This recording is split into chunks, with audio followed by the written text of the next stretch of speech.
La Vie municipale, une présentation du groupe JD, partenaire de la Téléticie.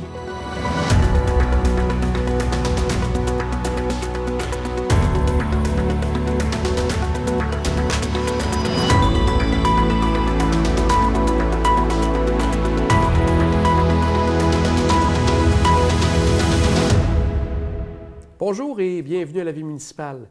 Cette semaine à l'émission, en première partie, nous recevons Marie-Andrée Saint-Pierre, qui est de la MRC de la Côte-de-Beaupré. On va parler du nouveau projet qui s'amène dans quelques mois pour les résidus alimentaires. On va commencer tout de suite donc avec Mme Saint-Pierre. Bienvenue à la Vie municipale. Bonjour, merci de m'accueillir.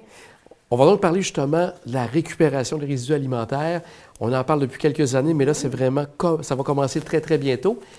Comment ça va se passer pour les résidents? Qu'est-ce qu'ils auront à faire pour pouvoir continuer là, et commencer cette nouvelle récupération? Oui, donc en avril et en mai, la MRC va distribuer à chaque résidence de la Côte-de-Beaupré le matériel nécessaire pour la collecte des résidus alimentaires, donc un contenant de cuisine, une première provision de sacs mauves et un guide qui va expliquer la marche à suivre là, pour récupérer ces résidus alimentaires. Donc, l'ensemble des résidences vont recevoir ce matériel-là. Donc, autant les maisons unifamiliales, les unités de condominium que les logements en bloc appartement. Donc, dès que le citoyen reçoit son matériel de collecte, il va pouvoir d'ores et déjà... Il n'y a pas vraiment une date précise, c'est quand vous le recevez, ça commence. C'est ça. Vous pouvez commencer à trier vos résidus alimentaires, à les mettre dans votre sac mauve et à déposer votre sac mauve dans votre bac à ordures. À quoi ça peut ressembler? Je pense que vous avez un petit exemple là, actuellement juste à côté de vous. Exact. Donc, c'est le matériel de collecte que nous allons distribuer. Donc, à l'intérieur du bac, du contenant de cuisine, il va y avoir, c'est ça, un rouleau de sac mauve et un guide pratique de collecte. Donc, dès que le citoyen le reçoit, on l'invite à mettre son bac de cuisine tout près de l'endroit où il cuisine, à mettre le sac mauve à l'intérieur et à débuter le tri de ses résidus alimentaires. Et donc ça, comme vous dites, ça commence très, très bientôt, donc avril-mai. Avril et mai. Dans tout le territoire, parce que ça fait quand même un bon territoire à couvrir de Bois-Châtel jusqu'à Saint-Tite-des-Caps. Donc Exact. tout ça va se faire au fur et à mesure là, Oui. pour les différentes municipalités. C'est ça, la livraison, on prévoit la livraison sur 6 semaines. Donc, c'est pour ça qu'on dit entre avril et mai. Donc, dès que vous recevez votre matériel, vous pouvez débuter. Et s'il y avait de 6 mois à 6 mois que les gens vont recevoir de nouveaux sacs, il n'y a pas d'inquiétude à avoir de ce côté-là. Non. Ça va se faire automatiquement. Exact. En avril et en mai, et en octobre et novembre, on va faire la distribution d'un nouveau rouleau de sac mauve qui va permettre de faire le tri durant les 6 mois qui vont suivre. Donc, on prévoit environ l'utilisation de 2 sacs mauves par semaine par unité de logement. Si par hasard, des gens auraient encore des besoins supplémentaires, est-ce qu'il y a des endroits précis où les gens pourraient récupérer, en plus des sacs qu'on va recevoir aux 6 mois, d'avoir la possibilité d'en avoir davantage aux besoins? Oui. Donc, auprès de chaque municipalité, donc il y a un lieu qui a été identifié dans chacune des municipalités où ça va être possible de se procurer des sacs mauves supplémentaires. Pour connaître le lieu exact, on invite les gens à aller visiter le site Internet dédié à la collecte, qui est à l'adresse sacmauve.mrccôtedebeaupré.com. Donc, sur ce site-là, le lieu où on peut s'approvisionner en sacs mauves supplémentaires dans chaque municipalité est spécifié. Je vais voir le site qui est vraiment très bien fait en passant. Donc, on voit les différentes informations, les produits. Mais j'aimerais en discuter justement. Les gens qui ont des questions, qu'est-ce qu'on récupère grâce au sac mauve? La question principale qu'ils ont à se poser, c'est quoi? Oui, donc est-ce que c'est quelque chose qui se mange ou est-ce une partie de quelque chose qui se mange? Donc, si la réponse est oui, donc si ça se mange ou c'est une partie de quelque chose qui se mange, on peut le mettre dans le sac mauve. Donc, par exemple, ça peut être un reste de table, autant la viande, la volaille, les poissons, fruits de mer sont acceptés. Quand on parle d'une partie de quelque chose qui se mange, bien, ça peut être la peau, par exemple, du poulet, les os de poulet, la peau de poisson, c'est accepté. Des coquilles d'œufs, des coquilles de mollusques, des carapaces de homard, c'est une partie de quelque chose qui se mange, donc c'est accepté dans le sac mauve. Donc, ça ressemble un peu à ce qu'il y a des gens qui faisaient déjà un peu de compostage chez eux pour leur jardin. ils récupéraient certaines matières. Donc, ça fait partie de ça, en plus des éléments comme des aliments que vous parliez, viande, etc. C'est ça. Mais les contenants qui sont un contenant de plastique qui englobe tout ça, ça, on oublie Non. ça. Un carton de pizza qui a été contaminé par la pizza, c'est la même chose. On n'envoie pas ça là-dedans. C'est ça, non, du carton, ça se mange pas, on ne met pas dans le sac mauve. Même chose pour les mouchoirs, les papiers essuie-tout, qui normalement vont dans le compost, mais là, étant donné que ça se mange pas, on ne le met pas dans le sac mauve. Les plantes que j'ai cru comprendre aussi. Les plantes, les résidus verts, les feuilles, résidus de jardinage, ça ne se mange pas, ça ne va pas dans le sac mauve. Donc, c'est ça, il faut vraiment se poser la question, est-ce que ça se mange ou est-ce une partie de quelque chose? Et j'ai vu sur le site aussi, justement, Sac Mauve, MRC Côte-de-Beaupré, on voit très bien la liste des articles qui ne sont pas récupérables de ce côté-là. Donc, très, très bien fait. On évite les gens d'aller voir Oui, aussi. exact. Certaines inquiétudes que les gens peuvent avoir, c'est peut-être au niveau de l'odeur, parce qu'on a quand même une semaine généralement à attendre que la collecte se fasse. Qu'est-ce que vous conseillez aux gens à ce moment-là qui craignent une odeur par rapport justement à tout ce qu'il va avoir? C'est sûr que le bac doit quand même assez bien enlever les odeurs, mais d'autres éléments, est-ce qu'ils peuvent congeler le tout à ce moment-là? C'est ça. Donc, si vous avez des éléments, des parties des aliments odorants, puis que votre sac est vide, puis qu'il n'est pas prêt à être noué et envoyé au bac à ordures, bien, on vous recommande, vous pouvez congeler ces parties d'aliments-là plus odorants, des fois tout ce qui est viande, volaille, peut être plus odorant. Vous le congelez. Puis lorsque votre sac est plein, prêt à être noué puis à être mis dans le bac à ordures, bien là, vous déposez vos éléments congelés, odorants.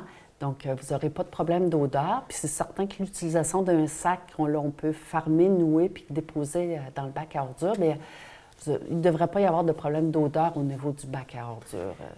Pour 2025, là, ça va être la suite. Donc, on parle des commerces, des entreprises. Ça ne sera pas pour tout de suite. C'est un peu plus tard que le tout va se faire. Oui. C'est en prévision. Est-ce que c'est un peu pour voir comment ça va se passer avec les résidents que par la suite, vous allez déplacer le tout au niveau des commerces ou il y avait certains éléments que vous devez encore regarder avec les commerçants?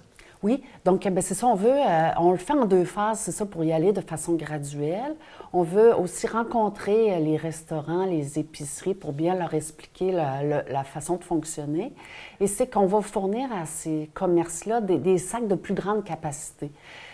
Parce qu'eux, ils vont être des plus grands générateurs là, de résidus alimentaires. Donc, le sac pour les résidents a 10 litres, tandis que le sac que l'on va fournir aux restaurants, aux épiciers, il va avoir 45 litres. Et là, on est en attente de l'approvisionnement pour ce sac-là. Donc, c'est pour ça que ça va se faire un petit peu plus tard en 2025. En faisant cette démarche, vous espérez récupérer combien de tonnes? Est-ce que vous croyez qu'on peut couper de moitié ce qui est envoyé au site d'enfouissement de Saint-Tite-des-Caps? Non, ce ne sera pas de moitié. On génère dans la MRC autour de 11 000 tonnes d'ordures ménagères. On prévoit détourner 2 000 tonnes de résidus alimentaires là, à terme, une fois que nos restaurants, nos commerces auront implanté également la collecte. C'est ça, on vise 2 000 tonnes de résidus alimentaires qui vont être détournés de l'incinération et qui vont être valorisés. Il faut savoir que ces résidus alimentaires-là, on les récupère, mais c'est dans le but de les valoriser en biométhanisation. Donc, il va y avoir une production de biogaz, de gaz naturel renouvelable qui va être utilisé comme source d'énergie. Donc, c'est dans cet objectif-là qu'on récupère. Et peut-être juste revoir un peu comment ça va se passer, parce que bien sûr, les gens vont mettre leur sac.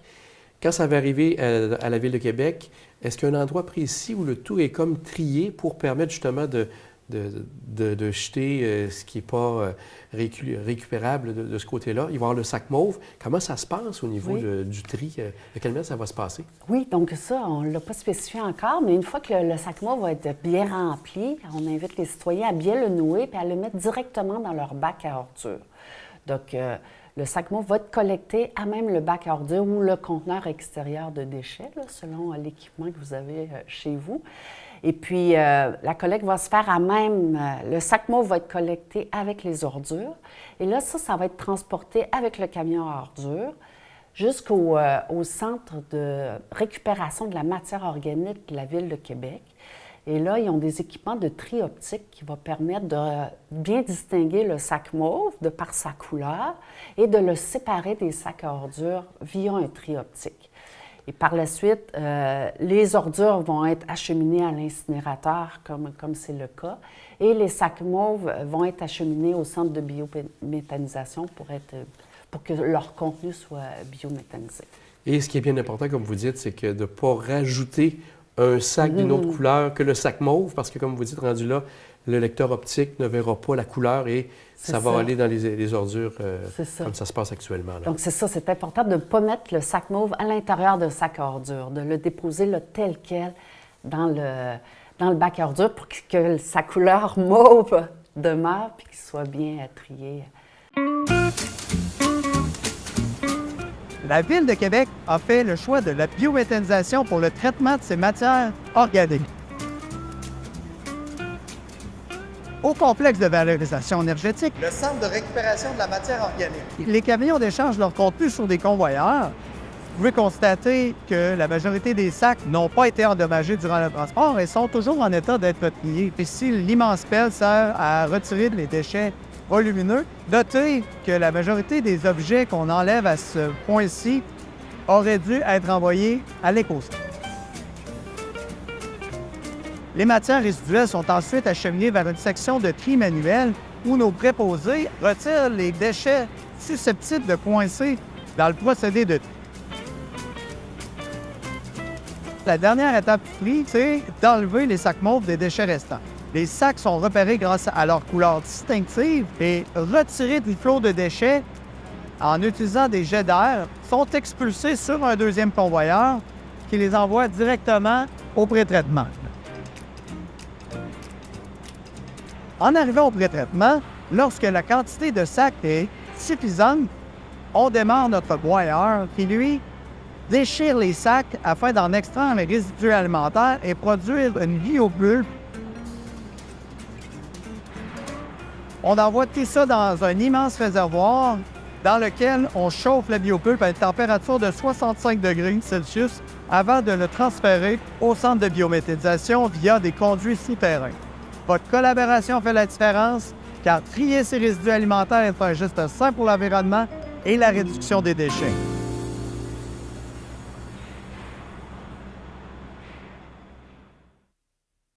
Et la campagne de sensibilisation est commencée. Ça va se poursuivre jusqu'en avril-mai. Différentes informations. Les gens qui veulent en savoir plus, comme je disais, le site Internet en dit beaucoup. On peut vous rejoindre également pour avoir plus d'informations sans problème de ce côté-là, en vous rejoignant, Mme Saint-Pierre. Quelques questions rapides. Est-ce que si les gens, je ne sais pas, malheureusement, ça se brise sans que ce soit fait par l'usager en tant que tel, s'il y a un bris au niveau du matériel, est-ce qu'on vous rejoint pour ravoir des nouveaux produits comme le bac qu'on va servir dans notre cuisine aussi? Exact. Donc, on invite les gens, si jamais, c'est ça, lorsqu'ils reçoivent leur bac, il manque une pièce ou le bac est endommagé, de nous contacter là, à la MRC, puis on va prévoir de leur distribuer du matériel intact, là, si jamais c'est le cas. Même chose pour les sacs, s'ils reçoivent un rouleau de sac, dont les sacs, c'est ça, soit qu'il est troué ou que les bretelles ne sont pas en place, de nous contacter, puis on va leur livrer du matériel intact. Si les gens déménagent, est-ce qu'ils suivent, le bac suit ou comment ça se passe de ce côté-là, si les gens déménagent sur la côte de Beaupré? S'ils déménagent sur la côte de Beaupré, ils pourraient apporter avec eux leur contenant de cuisine puis leur rouleau de sac mauve pour l'utiliser dans leur nouvelle maison. Si toutefois ils quittent la côte de Beaupré, on leur demanderait de laisser le contenant de cuisine et le rouleau de sac mauve. Pour la personne qui va prendre la relève? Oui, pour la personne qui va prendre le logement ou la maison. Ça serait apprécié. Je prends quelques instants. Vous êtes là, étant donné que vous êtes la grande spécialiste ici sur la côte de Beaupré. Je vais prendre quelques temps aussi pour voir le recyclage. Parce que des fois, on a encore certaines questions qu'on peut savoir. Qu'est-ce qu'on récupère pour mettre dans le bac bleu, les différents éléments.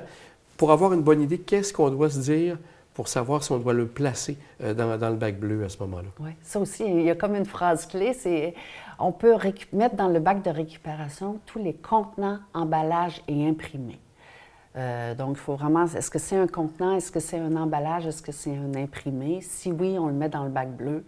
Donc, ça peut être en carton, en papier, en plastique, en verre et en métal, mais il faut que ça soit un contenant ou un emballage. Donc, c'est la phrase à retenir de ce côté-là. Pour le bac Comme bleu. vous parlez du verre, parce qu'on avait des fois certaines questions qui disent les gens, envoyez pas de verre, si le verre se casse, ça vient contaminer le reste.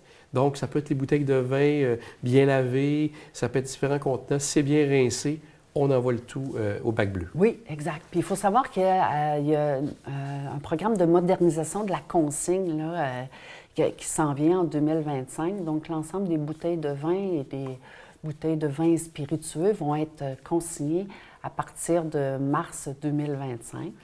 Donc, à ce moment-là, c'est ça, les gens vont payer une consigne lors de l'achat de la bouteille de vin. Puis lorsqu'ils vont la retourner, ils vont récupérer la consigne. Mais d'ici là, d'ici mars 2025, on invite les gens là, à continuer de mettre ces contenants-là en verre dans le bac bleu. Si un carton qui est contaminé par de la nourriture, là, à ce moment-là, on doit l'envoyer aux déchets. Comment ça se passe? Légèrement contaminé, il est quand même accepté dans le bac bleu. L'important, c'est par exemple une boîte à pizza, même si elle a un petit peu de gras, un petit peu de sauce à pizza, elle peut être mise dans le bac bleu. L'important, c'est qu'il n'y ait vraiment pas de morceaux de nourriture. C'est important de retirer les morceaux de nourriture, mais si c'est une simple contamination légère, on peut quand même le mettre, c'est accepté dans le bac bleu. Bien, Madame Saint-Pierre, on va suivre avec grande attention qu'est-ce qui va se passer dans les prochaines semaines.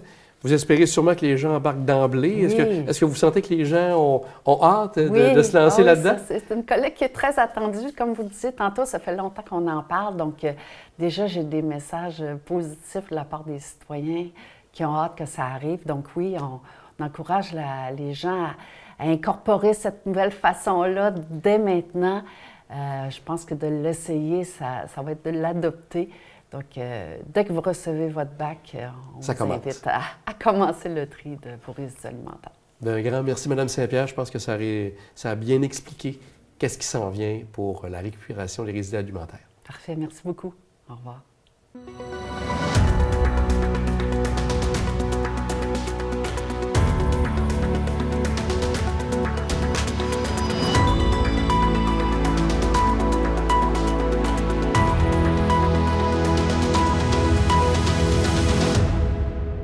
Ah, puis pour mes forces puis mes faiblesses.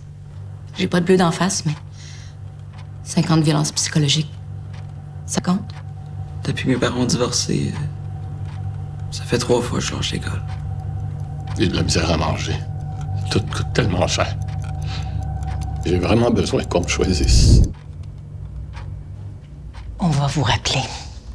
Parce que choisir une cause, c'est en laisser tellement d'autres derrière. Centraide aide 215 organismes. La ville municipale, une présentation du groupe JD, partenaire de la télé d'ici.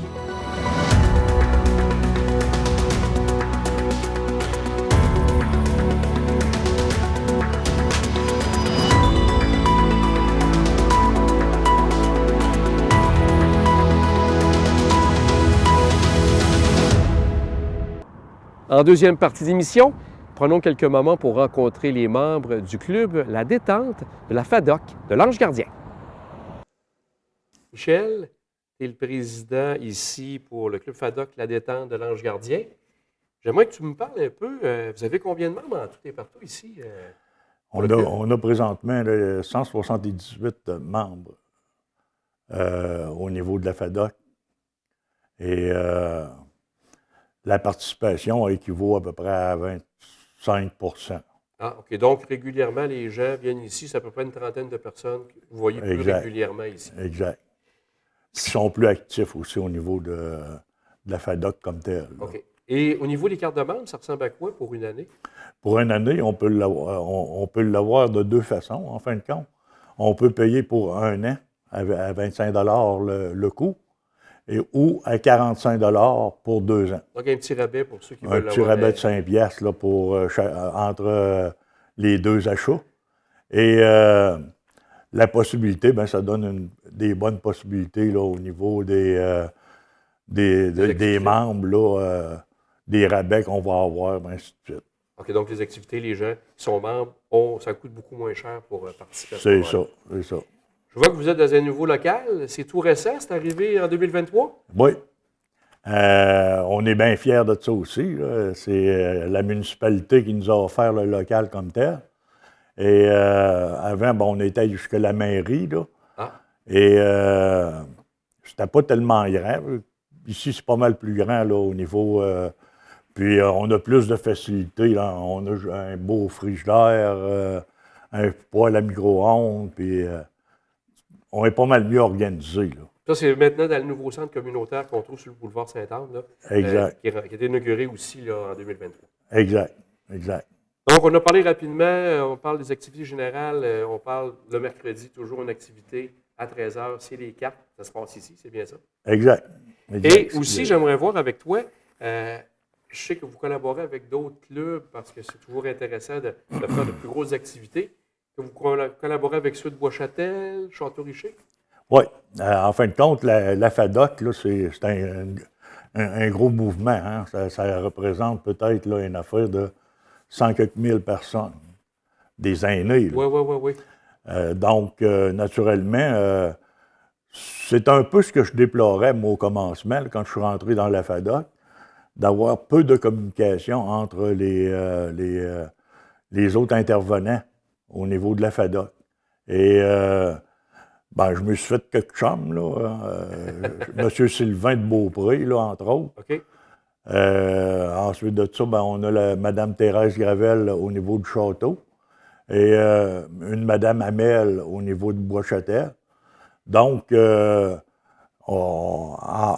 comme vendredi passé, ben, on avait justement là, un déjeuner que notre grand Manitou là, a fait, là, Ah!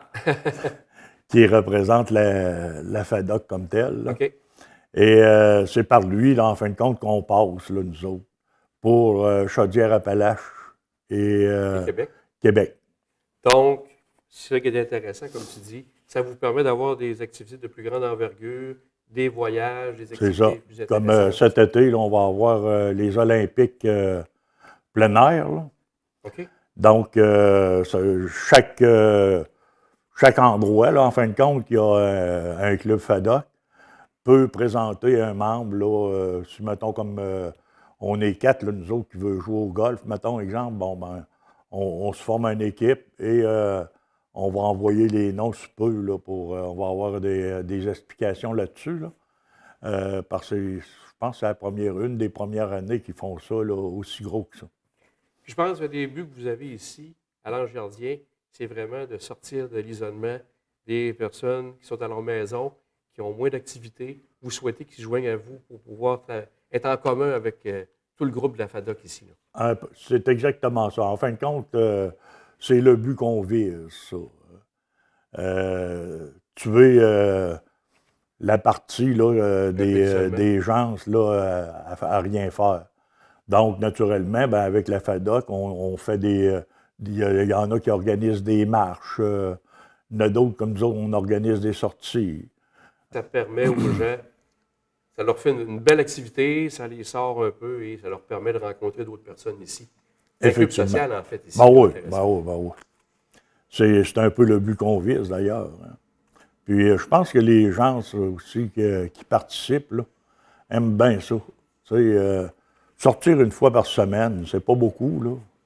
Puis, ça leur permet de faire une activité là, qui peut être intéressante.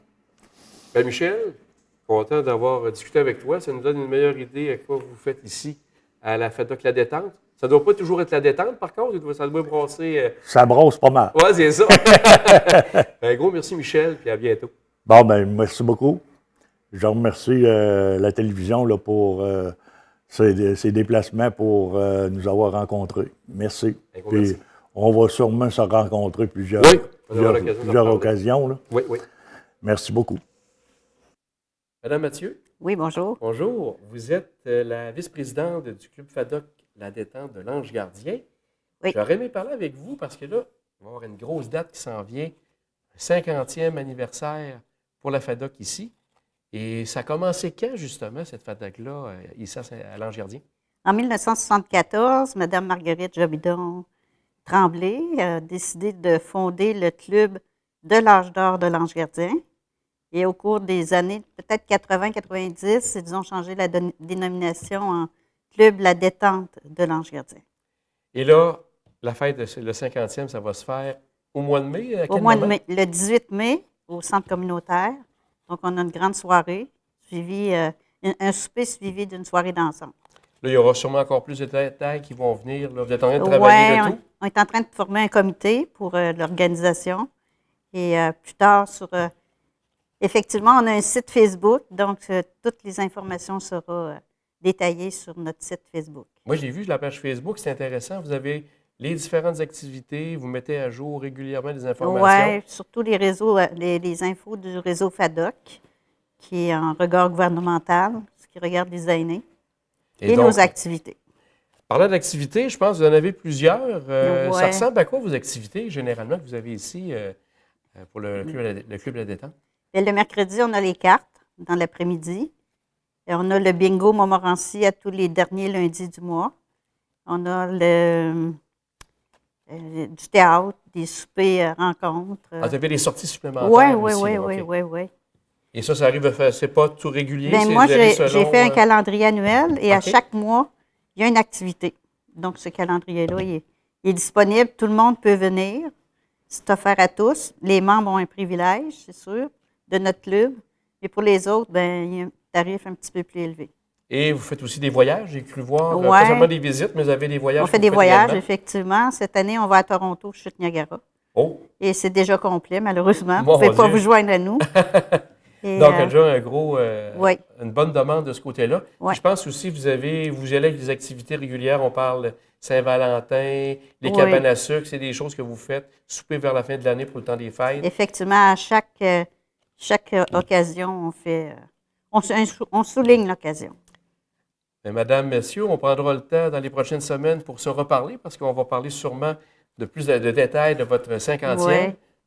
Puis aussi, il faut noter que ce qui est important, je pense que vous amenez les gens qui sont chez eux à leur domicile, les gens plus âgés, vous les invitez à venir vous joindre et à participer à vos activités. Effectivement. Bien, on va vous souhaiter bonne chance, puis on aura l'occasion de se reparler. Et merci beaucoup.